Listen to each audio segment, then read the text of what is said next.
국민대학교 글로벌 인문 지역 대학장 정선태 교수님과 함께하겠습니다. 교수님. 네, 안녕하세요. 네, 교수님. 주말 잘 보내셨고요. 네, 저 바쁘게 보냈습니다. 예, 아이고. 하여튼 10월도 거의 이제 막바지로 향해 가는 것 같고요. 또 이제 가을을 만끽하기도 전에 벌써 겨울을 맞이해야 할 상황인 것 같습니다. 네, 겨울도 맞이해야 되고 또 저희는 새로운 신입생도 맞이해야 돼요. 아이고, 그렇군요. 네, 벌써 그렇게 됐어요. 예, 교수님. 아이고. 자, 오늘 어떤 책 소개해 주시겠습니까? 네, 오늘은 버틀란드 러셀의 책 게으름의 찬양, 게으름이 기쁨이라는 책에 들어있는 무용한 지식과 유용한 지식이라는 에세이 여러분과 함께 하고자 합니다. 게으름에 대한 찬양이라는 에세이집에 여러 편의 글이 실려 있습니다. 정말 철학자이자 논리학자, 수학자인 버틀란드 러셀의 주옥 같은 글들이 실려 있는 책인데요. 네.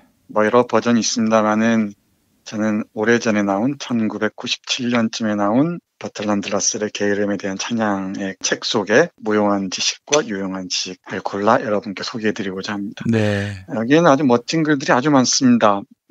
표제 그린 게으름에 대한 찬양에서 시작해서 현대 사회의 획일성, 무엇을 어떻게 가르쳐야 하는가, 그리고 사회주의를 위한 변명, 영혼이란 무엇인가 등등 러셀 사장의 에센스들이 고스란히 녹아 있다고 할 수 있을 것 같습니다. 네.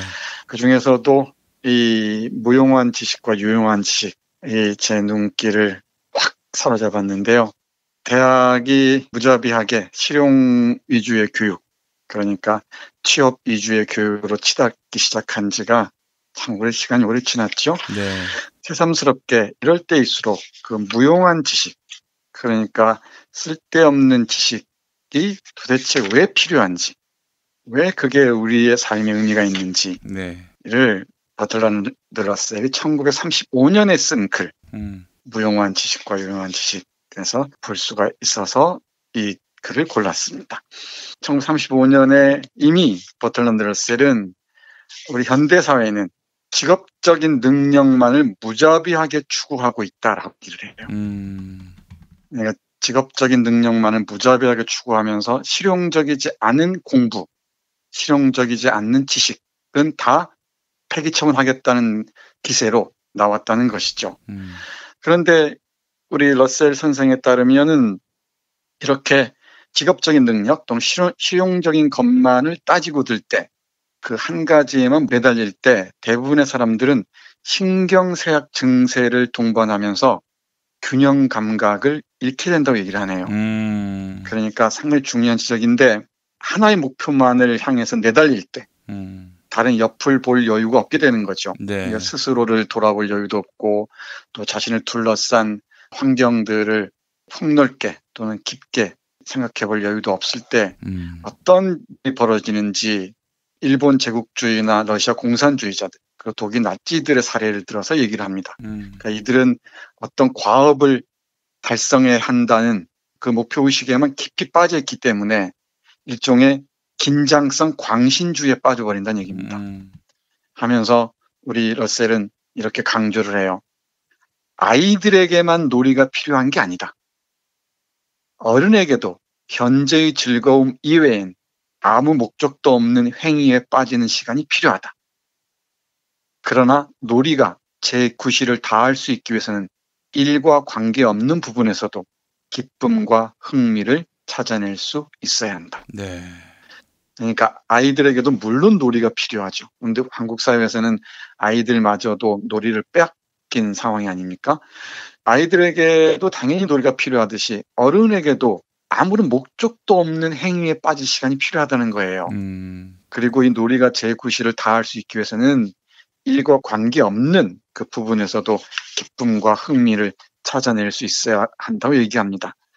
이 글의 초반부를 보면은 르네상스 시대를 사례로 들면서 르네상스 시대에는 배우는 것이 술을 마시거나 사랑하는 행위와 마찬가지로 삶의 기쁨의 하나였다고 얘기를 해요. 왜 아니었겠습니까?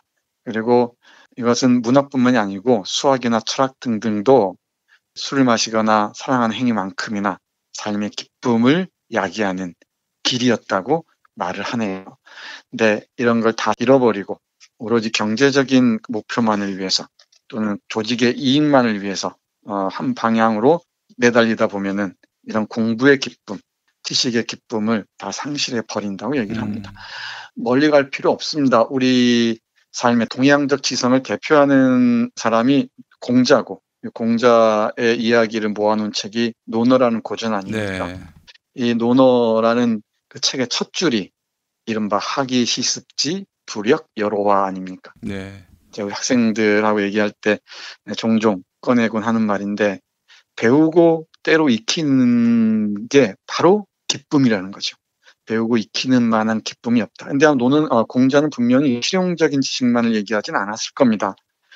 놀이로서의 공부, 유희로서의 공부를 얘기했을 것 같아요. 그리고 이런 그 무용해 보이는, 쓸모없어 보이는 이런 지식, 그리고 지식에 기반한 지혜들이 나를 둘러싼 세상을 더 멀리 보게 하고, 우리의 관계들을 더 멀리 확장해 나가게 하고, 그리고 이 현재의 의미가 무엇인지를 역사에 비추어서 다시 보게 함으로써 우리의 삶을 훨씬 풍요롭게 할 수 있었다는 것이죠.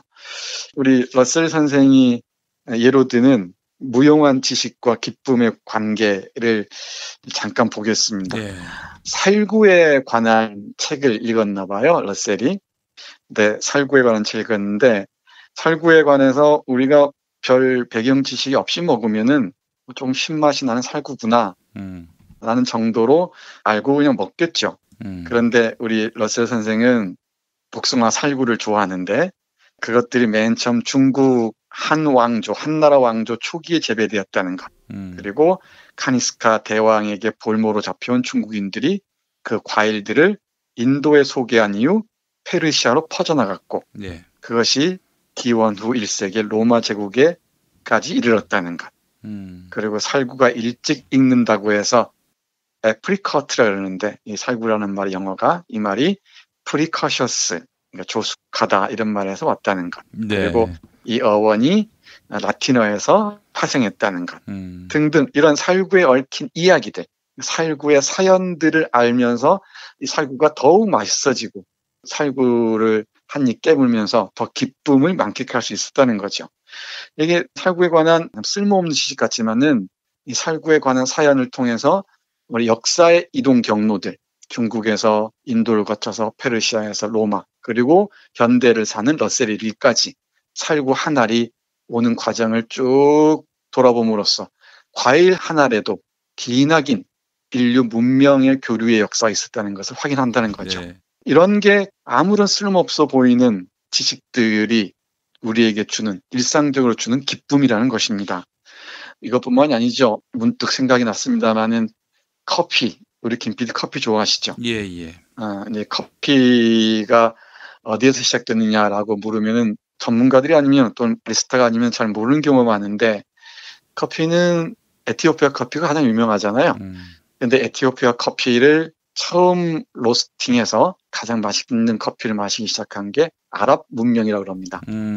커피 중에서 아라비카 커피가 유명하잖아요.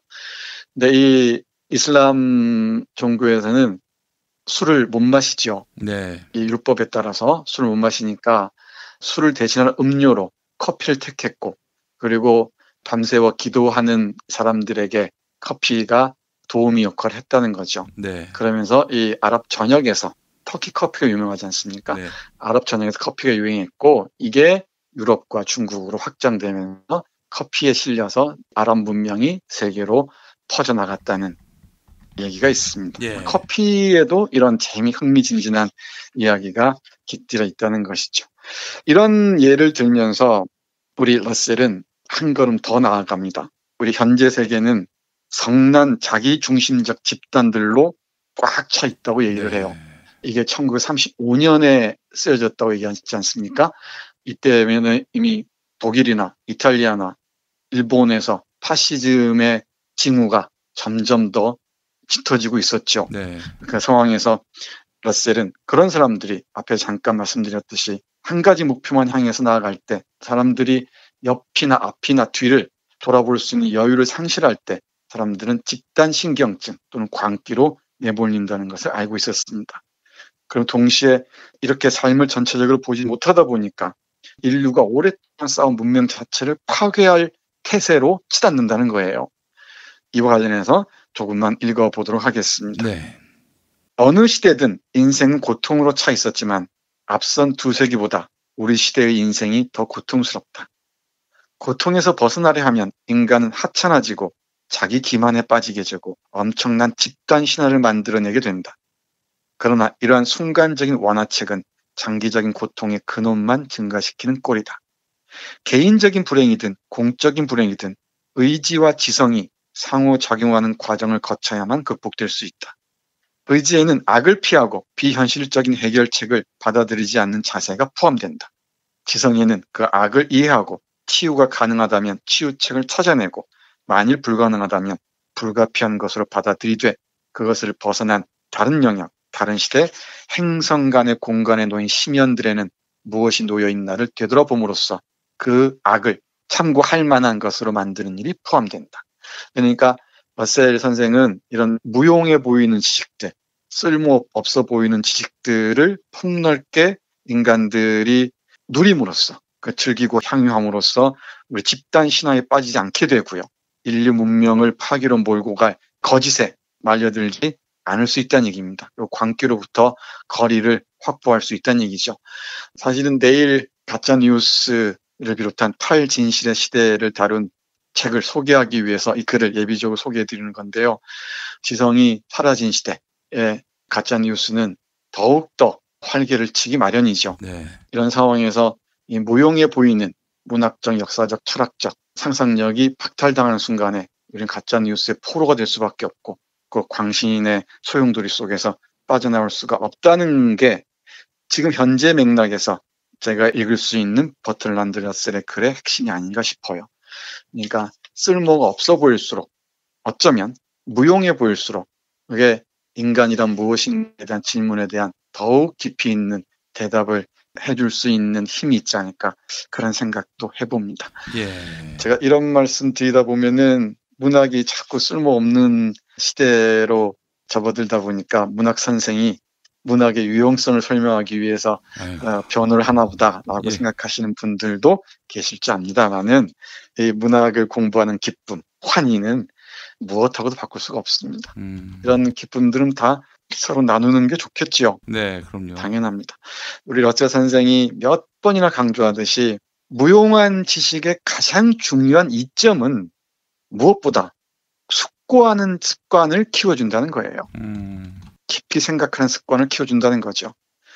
뭐 세상에는 대충 생각하고 행동으로 옮기는 사람도 있지만은 이런 지혜에 기반한 지식이 풍부한 사람들에게는 행동하기 전에 깊이 사고함으로써 어떤 걸 판단하기 전에 깊이 생각함으로써 그 상황이 몰고 올 파장들을 미리미리 예상하기도 한다는 거죠. 게으름에 대한 찬양이라는 이 책에 실려있는 주옥 같은 글들이 참 많은데요. 예. 제가 오늘 소개해드린 이 무용한 지식과 유용한 지식은 많은 분들이 정말 함께 했으면 좋겠습니다. 네. 우리 인문학이 이렇게 점점 외면당하고 있는 시대, 그리고 대학 교육에서마저도 애물단지로 전락하고 있는 시대에 무용한 지식이 사라진 시대, 우리는 얼마나 각박한 세상에서 또는 얼마나 광신적인 사상이 판치는 세상에서 살아야 할지 한 번쯤 생각해 봤으면 어떨까 생각합니다. 네. 무용한 지식이다. 이게 쓰임새가 있고 없고로 지성을 판단하는 그런 시대, 야만적인 시대죠. 아이고 참. 네, 그렇습니다. 이런 무용한 지식의 그 쓸모 없음에 쓸모 있음, 어떤 경제적인 가치로 환원되지 않는 가치 있는 가치라고 생각하지 않는 사람들이 있을지 모르지만은 네. 이 화폐로 계산할 수 없는 무한한 가치를 또 추구하는 게 인간 아니겠습니까? 네. 그런 생각을 가진 사람들이 많아질 때 우리 민주주의도 위기에 처하는 상황을 피할 수 있을 것 같고요. 또 이 민주주의를 좀먹거나 이 민주주의를 어떻게든 파괴하려고 하는 자들의 책동에 놀아나지 않을 수도 있을 거라고 생각합니다. 이 얘기는 내일 다른 책을 통해서 집중적으로 말씀드리도록 하겠습니다. 네, 국민대학교 글로벌 인문지역대학장 정선태 교수님과 함께했습니다. 교수님 말씀 잘 들었습니다. 네, 고맙습니다.